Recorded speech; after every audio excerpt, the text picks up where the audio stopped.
G'day guys, goeiedag, hoe gaan dit? My name is Wildkard. Thank you for being here and watching my content. As always, it is my pleasure and the absolute privilege to talk about the greatest sport in the world, rugby. And the greatest sporting event is about 5 hours away from kickoff. We're not here to talk about that. We are here to talk about the Springboks versus Scotland. Okay? Just before we begin, I got a little bit of bad news. Okay? I just got an email that I got fired from a job. So, yes, that means I've got a lot of time to watch rugby, okay? So that's actually good for me. So, yes, yeah. And if in case you're wondering why, let's just say the manager is so horrendous, they found her assistant, right? And the assistant quit in a month and filed a HR complaint against the manager, okay? Against her. And yeah, so I think I think it's actually kind of good news for me. Anyway, let's move on. First up, I saw a lot of more discussions, okay? Stupid, reasoning for Dwayne Vermeulen to be called the Thor, okay? And I'm gonna end this discussion once and for all right here, right now, and convince you that we should change his nickname to the Rock, okay? Not the Rock, the Rock, and that is the final, okay? That is the final discussion of this issue. So first up, a lot of you said, hey, he looked like Chris Hemsworth when he was younger. That's why it's called the Thor. Okay, I don't know what you're watching. That's Vermeulen, okay?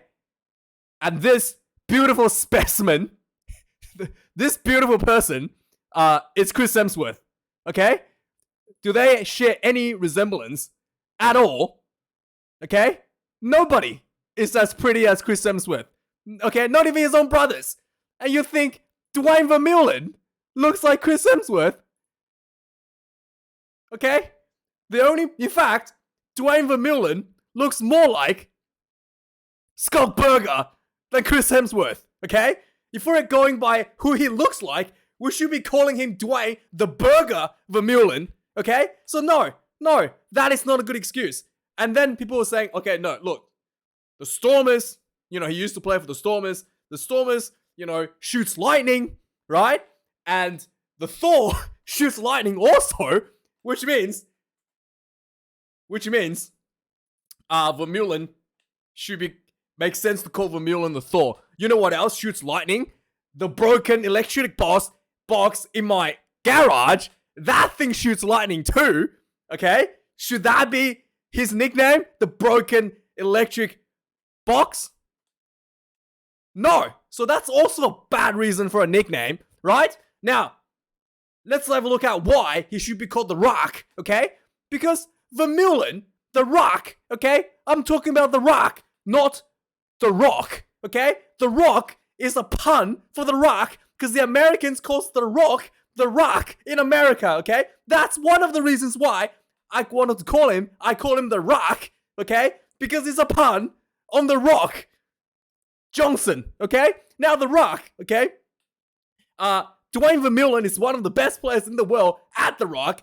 He's single-handedly turned over the ball at the breakdown by himself again and again and again for the Springboks. And when he's in the breakdown, turning over the ball by himself, he's literally the Rock. Okay?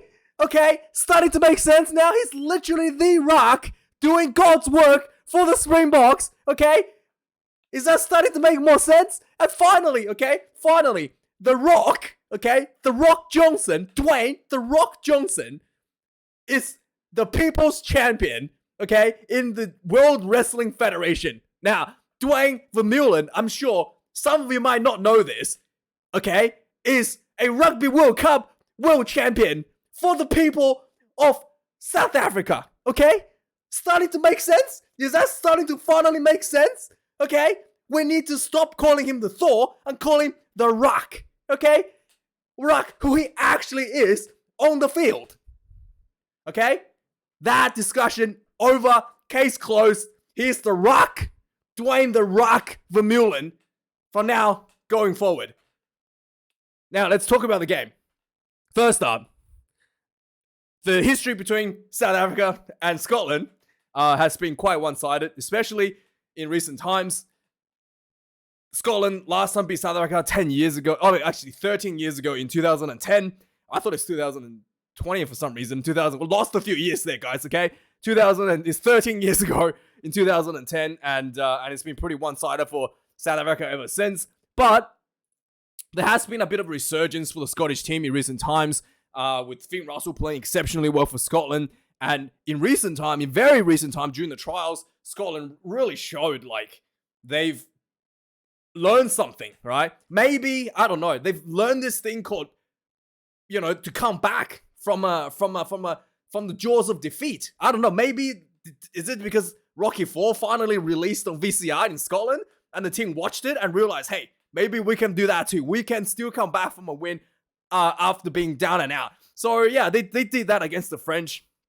Pushed the French to the limit. In fact, this game against France, where they beat the French team, they were like really far behind, and then they got one of the players got sent off, and they still put out a win over the French with a player in the bin. So that was very, very, very impressive. Something that I have not seen Scotland do like ever before, especially against a tier 1 nation that's as strong as the French. And then they went to France, played against the A team, and still push France to the brink. So Scotland is looking extremely dangerous coming into this Rugby World Cup. Obviously beating Georgia in the final match, and setting themselves up quite well with a lot of momentum going into this match against the defending world champions, the Springboks. Right now, the Springboks has had a pretty, is one of the teams that has been a lot of up and down in recent times. Rassie Erasmus and co has been pretty happy to put newer players out on the field in big matches to give you experience, and all that accumulation of experience is starting to pay off with the Springboks. We're seeing like the B team. Okay, I'm gonna call them the B team. The infamous, the famous B team flogging the Wallabies, in the Rugby Championship, and then losing to New Zealand in New Zealand, a difficult match for them, but then starting to bounce back throughout the warm-up matches, beating Argentina in a close match in the first one, and then beating Argentina quite convincingly in the second one with a really, really good rush defense, with also the B team there as well in the weird blue-looking jersey that they've got, and then beating Wales convincingly, and finally the cherry on top, really putting everything together, the goal kicking, the rush defense, the speed, the high balls, everything together, the set piece, and really brutalized the All Blacks. The only try the All Blacks were able to score was via Cameron Roigard, solo individual performance, running through, finding himself a gap, and like just literally by himself ran through the defenders and scoring the only try that was allowed by the Springboks over the mighty All Blacks. So that is really good results for the Springboks as well. And obviously the referee, I think a lot of South Africans will be really happy to see this. Angus Gardner, old mate Australian, best Australian coach ever. I mean, not coach, Australian referee ever. He is very, very good. So Springboks will be in good hands. Gardner is very good, and he's not gonna easily give out red cards, yellow cards, stuff like that. He's very calm-headed, and he has a really clear interpretation of the game that allows for a little bit of wiggle room in terms of the contact areas. So I think Ghana will be absolutely perfect for this game, and a lot of South Africans will be very happy to see this. This game we played in Marseille in France. It's been again apparently till summer. I'm pretty sure summer's at Christmas time, guys. But anyway, people keep telling me it's summer in Europe. Which planet are you from? Summer is December, mate. Like, what's going on? But anyway, it's quite hot there already, 29 degrees, and it's gonna be played on Sunday. Little bit of forecast. It's a bit cooler now. I think it's like 35 today. Going into the All Blacks match, so it's cooled down a little bit. And then finally, let's have a look at the lineup. So obviously the game has a few key areas. One is the scrummaging, the front, the line out, and then also the center combinations, the speed out wide. This is the kind of like the two areas that the teams are kind of battling out against each other. And I really think that the kicking game, the two different style of the kicking game, will really start to show as well in this game. The Scottish team will be more likely to do little kicks behind, whereas the Springboks will do more high balls for their specialists, the high ball aerial specialists to challenge that sort of balls. But anyway, starting with the front, we got Steven Kitsoff, I think the best loose set prop in the world right now. Just so experienced. The little things that he does in scrum is so good. It's just absolutely beautiful to watch him scrum every time. It put a smile on my face. And then Malcolm Marx comes in number 2, hooker position. Like, he has been pretty much the best hooker in South Africa for a very long time now, and he's been coming off the bench quite a lot, but finally securing that starting position, getting that ascension to the starting number 2 jersey, as everybody has been wishing for and asking for a long time now. And Franz Malherbe, the tight head prop, I saw just absolutely one of the most devastating scrummagers you can ever see in rugby. He's just absolutely brutal. He's gonna churn the hooker out. His goal. He's really good at churning into the hooker and popping them out. And he's done that quite, like, put a lot of pressure against the All Blacks doing that. And the Scotland scrum is going to be challenged a lot this week. Now, one of the biggest weaknesses in the Scottish team is the scrummaging. Pierre Shulman is one of the best ball runners, ball carriers, and defenders for the Scotland team. But his set piece, his scrummaging is just not really quite as technical as you would expect from him. So despite the fact that Shulman brings a lot of utility for the Scotland team in terms of ball carrying, in terms of defense, but his scrummaging is just really a big area. I think Franz Malherbe will expose him a little bit there. George Turner, we'll be hoping that Shulman's, help him out a little bit and don't get exposed by too much from Malherbe. But he's generally pretty good for Scotland. His lineouts are pretty good, and overall, he's a solid player for the Scottish team. And finally, the big boy has returned from his suspension. Xander Fagerson. He's actually one of the, his best scrummager in Scotland. He's got a lot of size on this boy, 126 kilograms, and he's just, I think the discipline is, again, just his, sometimes his decision making in those breakdowns. Sometimes when he gets under a bit of pressure, he does things that probably not necessary. He's been sent off and penalized quite a few times to those sort of things. But outside of that, I think he's someone that's going to bring a bit of a stability to the scrummaging, and up against Kitsoff, it's going to be a good battle to witness. I know we've got Eben Etzebeth comes in number 4, as always, the best lock in the world. Franco Mostert retains number 5 jersey. And I think Mostert, despite being the utility player, I mentioned this before, best suited to play the locker positions. For the Scotland team, Richie Gray comes in number 4. Grant Gilchrist retains the number 5 jersey. And then in the loose forwards, Sia Khaleesi, the captain, recovering from a miracle injury. He is just looking as good as ever been. Didn't look like he lost the beat. Setting up a try the first time he touched the ball, returning from injury, and then scoring a try against the All Blacks, breaking through defenders with just powerful running, was quite just a testament of how much of an amazing athlete this guy actually is. Jamie Ritchie is the captain for the Scotland team. Again, just tremendously hard worker, tremendously amount of heart, and just the overall leader, by one of those leaders by action sort of guy, in the blindside flanker position. In the blindside flanker position now for the South Africans in number 7 jersey, Peter Dutoy, a defender, really, really good around the rocks. The Springboks likes to just park him around the rocks, blocking protecting the box kick a lot, and that's basically just the physical presence in those tight areas. Rory Dash gets number 7 jersey for the Scotland team. Finally, the brutalizer, the absolute bulldozer, Jasper Wiese comes back at number 8 jersey. He's also the one of the high ball specialists that the Springboks have in terms of recovering the box kicks. So he likes to, if Peter Dutoy will be the one that's blocking to make sure that to protect the box kick. Wiese will be the one that chases it down, and he's really good under it as well. Jack Dempsey somehow gets number 8 jersey over Fagerson. I think it's because Fagerson is trying what's his name?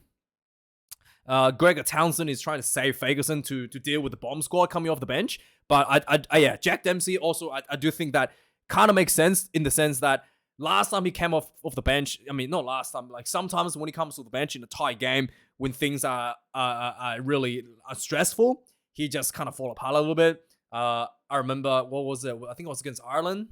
He just comes on the field, immediately throws the ball into touch from a really poor pass. Just stuff like that. I think he's just one of the players that needs time to get into the game. You can't just chuck him onto the field and expect him to be at 100, running 100 miles an hour and he just needs a bit of a warm into it. And also, I noticed something quite interesting here. Jack Dempsey is only 92 kilos. At 190 centimeters tall, he's only 92 kilos. That is very, very light for a forward. If you look at his teammates, they're all like, close to 100 or over 100 kilos. Like, his opposite number, Jasper Visa, almost has 20 kilo advantage over him. They're basically the same height. So, I feel like this might, I don't know, Jack Dempsey, I'm surprised about how small he is, actually, in terms of actual bulk that's on his body. So, that's another, that potentially be an outmatch here for the Scotland team. So, and then we've got the back line. This is Faf de Klerk, the guy that was, one of the box kicks, the decision making, the quick ball at the breakdown, still one of the best players generating that quick ball. He likes to make fast decisions. He likes to think that he's Anton Dupont, but his accuracy is probably a little bit lower than a lot lower than Anton Dupont. But Faf de Klerk, always exciting to watch him play. Ben White returns the number 9 jersey for Scotland. He has had a bit of injury and he returned just in time. Manu Lebok, the guy that's carrying the weight of the entire nation on his shoulders, he showed to the world that he's also a world-class kicker against the All Blacks, hitting the ball absolutely spectacularly. Beautiful sound that's come out of his boots, and he wants to back that up, and that's the main thing. Is that just a why-not thing? Because he had a couple too many coffees before the game, and he just feel like he was in the zone. Is this gonna be a consistent thing? And that's the consistency is the key. Is he gonna still get those 100% goal kicks this game against Scotland? We'll have to wait and see. Finn Russell is probably the best fly half in the Northern Hemisphere right now. He's just so electrifyingly good. The way he's able to spot. He's literally like playing 4D chess against his opponent. He can see space that there is no one else can see. He can put the ball into places through different dimensional portals somehow, and just gets the ball where he wants. He is absolutely amazing. But he's gonna be dealing with the best rush defense in the world. So I do expect that because the rush defense, Finn Russell will probably do a little bit more grubber kicks behind it or chip behinds for his backline to chase those down. And it's gonna be very difficult for him. And again, it's all gonna be. All pressure is going to be on him to perform for Scotland. And we'll have to see. I'm very excited. And, every time I watch Finn Russell play, I smile. In the number 11 jersey, the two wingers, I think this is probably, in the Scotland side, this is definitely the best winger in the Scotland team. Darcy Graham, absolutely the best winger in Scotland. He has the heart of an absolute lion. He will chase everything down with absolute ferocity, and he will prove to the world that he's always was and always will be better than Duhan van der Merwe, despite being a foot shorter than him. And because he's just so ferocious, so good. Darcy Graham, he's unbelievable. Cheslin Kobe is also just one of the best, the wingers in the world. The agility, the speed. He's also one of the best guys under the high ball, despite being 170 centimeters tall. I don't know how, but he's still one of the best guys under the high ball in the world. Just shows you a testament to his athleticism. The centers now, this combination is quite important. Damien Dialendi and Jesse Krill comes in for the kind of a more traditional setup for the Springboks with a lot more, defensive setup for the Springboks as well. Andre Esterhuizen and Kenan Moody showed a lot of offensive abilities against the All Blacks, and Damien Dialendi and Jesse Krill will be more defensive setup here for the Scots. Sione Tuipulotu has been absolutely spectacular for them, breaking the gang lines in the midfield. But he's going to be facing a lot of defensive pressure from Dialenda and Jesse Krill. Hugh Jones, South African guy, really good offensively. He's very good at creating space and scoring points for the Scotland. But his defense is something that has been raised as an issue by pundits. And every time I see the name of Hugh Jones, I think of the Simpsons joke. Hugh Jazz. Does anyone else think of that? Just think of that joke. And then a bar rings up Mose, and he was like, "I'm looking for Hugh Jazz." And Mose is like, "I'm looking for Hugh Jazz." And then for the first time ever, someone comes over and is like, "Yeah, I'm Hugh Jazz." And I just think of that joke every time I see Hugh Jones. Finally, we've got. Let's finish up this here. Curdy Adensa comes in number 14, probably the best winger in the world right now. He's scored 11 tries in 9 test matches. Is it 9? Yeah, 9 test matches. Unbelievable strike rate. Just destroying people left and right. Just unbelievable. So good. He's up against Duhan van der Merwe, a lot bigger, a lot better looking, but van der Merwe has been criticized in the past for not really living up to his physical abilities. He was at the Lions tour against South Africa, and just really, he has the abilities. But like I said, I think the best game he played was against the All Blacks last year. Is it last year? Yeah, last year in the Verma Test series, and he really needs to find himself in those dark places where he puts in the really high work rate like he did against the All Blacks. He really needs to do that against the Springboks this weekend. Finally, in the fullback position, the greatest Springbok in the history of the Springboks, Damian Willemse, comes in number 15. Again, he's defensively one of the best guys under the high ball, and I think his performance was spectacular against the All Blacks. And again, good to see that get number 15, and it shows the direction that the Springboks have to go. Just be more defensively in the high ball, expecting that kicking game from Finn Russell already. Blair Kinghorn has shown that he's a good fullback as well. He has been, he's been filling in at 10 position at times. I think he's a utility player, but he had a good showing against the French in the fullback position. In the back line now, in the reserves now, sorry, the powerhouse front rowers of the Springboks. Boogie Munabi comes in number 16, Ox Uncha number 17, and Trevor Nyakani comes in number 18. All three props are extremely low center of gravity, 177, 173, and 178. And they're all against much taller scrummagers coming off the bench for the Scotland team. That is one of the key areas that the Springboks likes to exploit in recent times, having that lower scrummaging in the second half, especially if your opposition is tired. Everybody's not bending down as low because they're tired, setting up the scrum a little bit higher, just being naturally that much shorter than your opposition. It really allows the Springboks to turn up the scrummaging pressure once again in the second half. Dave Cherry comes in number 16 for Scotland. Jamie Barty, number 17, and number 18. Willem Nel, 37 years of age. Again, he's really, I'm very surprised that Scotland hasn't been able to find someone to take this spot. I mean, Willem Nel, he's really, Anyway, let's move on. Number 19, Achi Snyman comes in for Springboks. Number 20, Marco van Staden for the Springboks. Number 19, Scott Cummings for Scotland. Matt Fagerson comes in at number 20. Normally, I feel like he's been put on the bench here just to deal with, the pressure Van Staden and Snyman is going to bring out from the bench, but dealing with the bomb squad with Vermeulen as well. I think Fagerson, normally starts number 8 position. It's really just having him come with the bench to really try to stabilize the situation to deal with the bomb squad. But yeah, like we already mentioned, the bomb squad is the setup for the Springboks. Dwayne the Rock Vermeulen will become off the bench and single-handedly destroy some people on his path. And Ali Price comes in number 21. Obviously not the same weight class as Dwayne Vermeulen. Ali Price is a halfback.